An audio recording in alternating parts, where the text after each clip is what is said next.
لفتنا القوافي في جو النفافي به البال صافي سلام نرده لا مرحبا به بصوت الربابة رفيع بجنابه ومليون حيه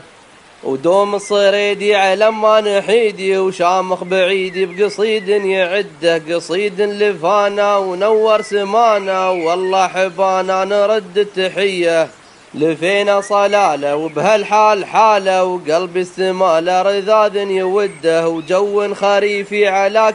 كيفي وسيل خفيفي وخضره نديه معاي النشامه تعلو الرهامه وحل الظلامه وتزايد بشده وسكننا السعاده بفرحه وسعاده نضم الوساده نريح شويه صبح نوعينا رذاذ علينا وخطام في يدينا عطاقه نشده رقينا اليبالي ربوع ومفالي ولالات سالي ديار عذية رهام تيمع تعال وتدلع تيلس تربع وهالبال هده في دنيا رفيعة وخضرة وسيعة مناظر فظيعة مرابيع حية وطين يزحلق وصخر مخبق وكل شي موثق في قول نعده وشعار تقصد ولمزون ترعد واجواء تسعد صدور شقية واتين سرنا وتزايد وطرنا علي بال طرنا بسيرة وردة رجعنا عمغسيل نوافيره تسيل تسوي مظاليل ونفخة قوية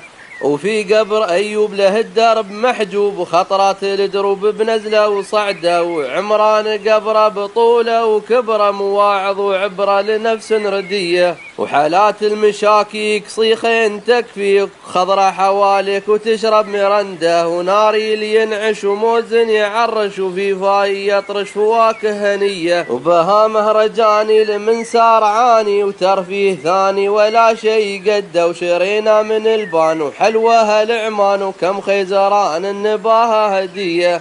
وإذا قل وصفي ترى ما يكفي قصيدي يوفي بلادي نعده وختمها نصلي عدد سيل هلي على شعبه هلي بمطر سرمدية. سوالمكم الشاعر أحمد بن ضاحي الكندي.